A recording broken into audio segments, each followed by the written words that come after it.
Good morning, everyone. Thank you for turning up here. And it's a pleasure to be back here providing an update on predictive discovery, where from this time last year ago to now, we've added another 1.2 million ounces to the overall resource. We're calling the Bankan Project West Africa's next Tier-1 gold mine. And we've got all the key ingredients for what we consider to be a Tier-1 asset in the country. We've got a dual process underway, one delivering the PFS in Q1 of this year for the NEB project, and also continuing with an aggressive regional exploration program along the 35 kilometres of exploration permits that we have, where we've got an allocation of just over $21 million earmarked just for regional exploration work itself. Importantly, with our resource, a quick overview, 77% or just over 4.1 million ounces of that is in the indicated category, and obviously that's also important with the PFS coming through and being able to report an ore reserve, which will be part of the PFS work. There's also a high-grade underground component to it, and there's a lot more exploration potential on NEB and BC, plus the regional prospects that we have as well. And we have a separate dedicated team on the regional exploration front, and we also have the right management in place to take the project forward as required, etc.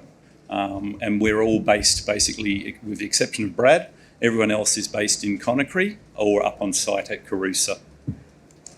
So quick overview, our technical and ESG partners. We've got CSA Global out of Perth helping us on the scoping study work. Then we have ERM in London, we have Biotope, we have Guinea Ecology, and we have Insuco, all helping us out with the ESIA side of the work as well.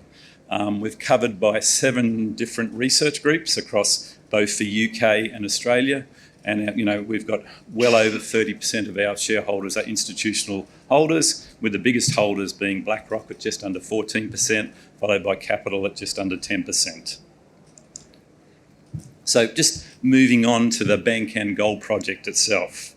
As you can see, there's the NEB open pit resource with a grade of 1.53 grams per tonne and just under 4 million ounces. Then there's the NEB underground resource, which has a grade of just over 4 grams a tonne. That makes up another almost 900,000 ounces of the resource. And then we have the BC deposit 3 kilometres away, making up just under another 500,000 ounces of resource. So we have just under 5.4 million ounces at a grade of 1.66 grams per tonne in the overall resource, and significant upside potential on those 2 resource areas, plus the regional work as well.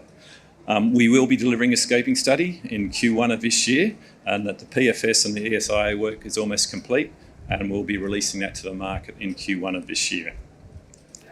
A little bit about Guinea, and if people want to know a lot more about Guinea, we also have Madame Malietou Baldi. She's our country manager. Malietou is also down here, so if you want to know more about Guinea rather than hearing it from me, please locate Malietou and have a chat to her so you can hear about Guinea, not just from my opinion, but Malietou, who is down there as well. For Guinea has a strong mining culture. A lot of people don't realise that it's the 3rd biggest exporter of bauxite in the world. It's got several significant gold mines already operating in the area, etc. And we're finding dealing with the government and all that has been very, very proactive. We are on the Seguri Basin margin, and as I mentioned before as well, we've got to the north of us, we've got the Anglo Gold Ashanti Seguri gold mine. Slightly to the northwest, we've got Norgold's Leifa gold mine. 8 kilometres away from us, we've got Hummingbird's Carusa gold mine, and just to the south of us, we've got the Robex Canero gold mine as well. So there's a proliferation of gold in that area, and there's a lot of successful exploration going on, in particular for us on that Seguri Basin margin. So one of the key things for us with the PFS being delivered is our sustainability focus. And it's developing the Bankan project in an environmentally and socially sustainable manner. And obviously, the key thing for us, if you look at this diagram here, you can see the core conservation zone, then there is the buffer zone, and then there is zone periphery, the peripheral zone. Now, our resources sit in the peripheral zone, and they're 18 and 21 kilometres respectively from the core zone of the national park. And the different zones, the core zone of the national park, its sole purpose is for protection of flora and fauna. The buffer zone is allowed to have various agricultural activities, and the peripheral zone, zone periphery, is multi-use activities are permitted in that area. Obviously, as it presently stands, mining is not allowed in those areas, but that's not.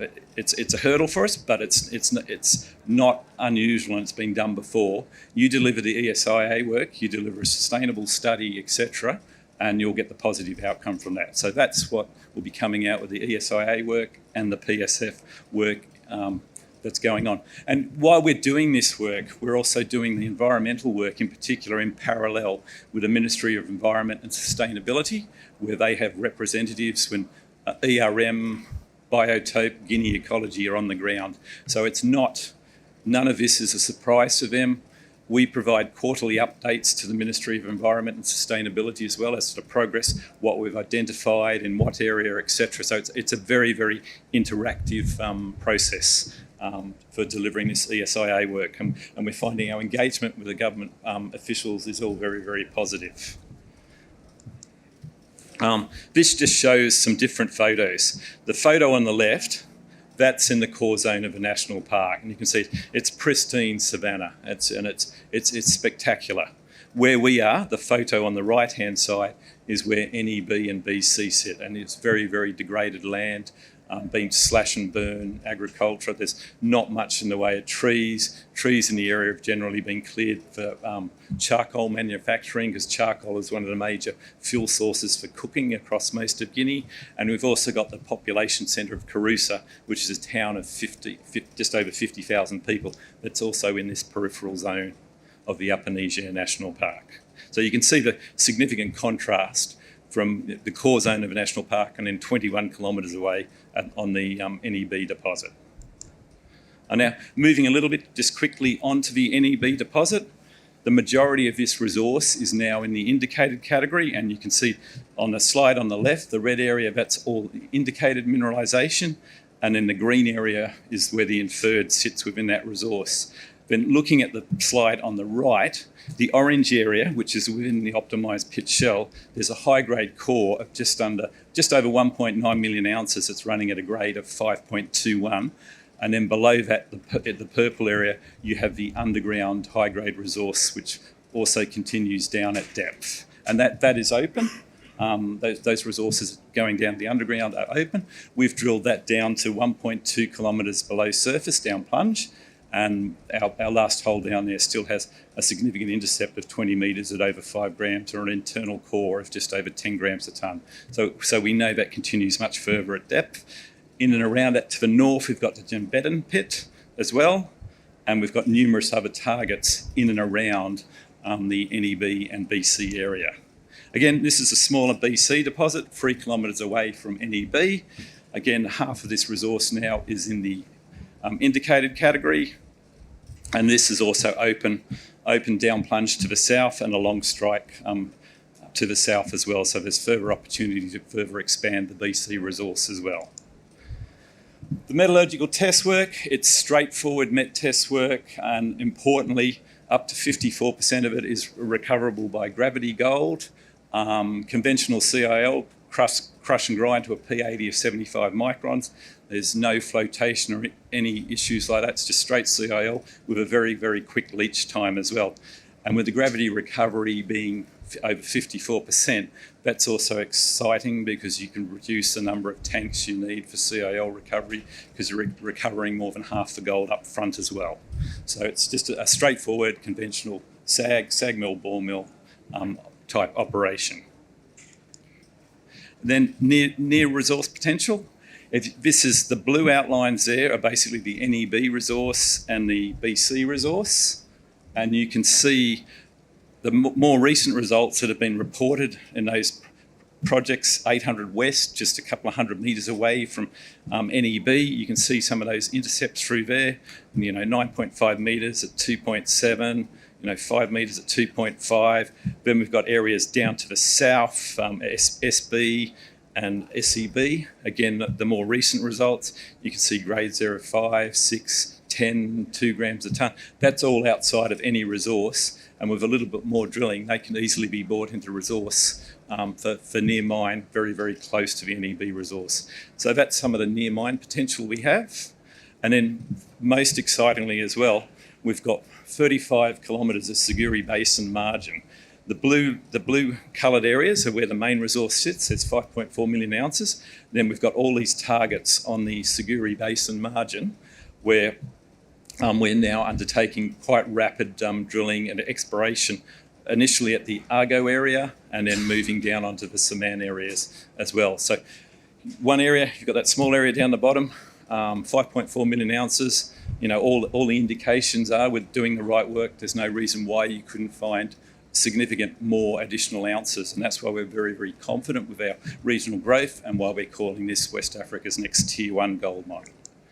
So just, moving in the Argo area, which is the southern end of Argo is 15 kilometres to the north of NEB, and the northern part of it is 18 kilometres from NEB. So again, it's all amenable to be able to be fed into the same processing plant, but you can see some of the grades that we've had coming back through there. It's like Fuabe, we've had 12 metres at 6.7 grams a tonne, 4 metres at 12.14, Sununu, 4 metres at 6.87 grams a tonne, 2 metres at 10.9, Sununu, we've currently drilling out an auger anomaly as well. There's been results in there, 5 metres at 5.6, 6 metres at 2.1, etc. All very, very attractive, very, very positive results.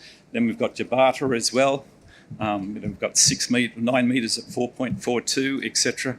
And this is all located on that diagram to the left there. It's all located within 5 kilometres along those north-northeast running structures. And then we also have Tindini. So we're very, very confident in the regional exploration across that area. And that's why we've got just over $20 million allocated solely for regional exploration in these areas. We've just started we've done numerous small programs of RC and some air core. We're now just doing 6 diamond drill holes into the area as well to make sure that we fully understand the geological controls and the mineralisation, which will ensure that all the drilling we're doing is done in the correct orientation. And there's also, multiple other targets that we've got across this area as well that also require follow-up. Again, this is another one. This is another 600-metre multi-element gold anomaly at Fogabe and Tumu. Again, you can see some of the grades we've had through there.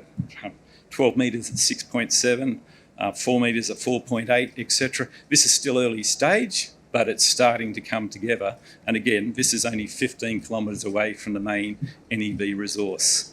So, there's a lot more gold for us to find, and we are systematically exploring through this entire corridor, as well as focusing on delivery of the PFS. And again, Sununu, this is up in that area. There's a 1.8 kilometre auger anomaly, which has got some very, very positive intercepts. I'm not going to read through all the great grades there, but again, it's very, very encouraging.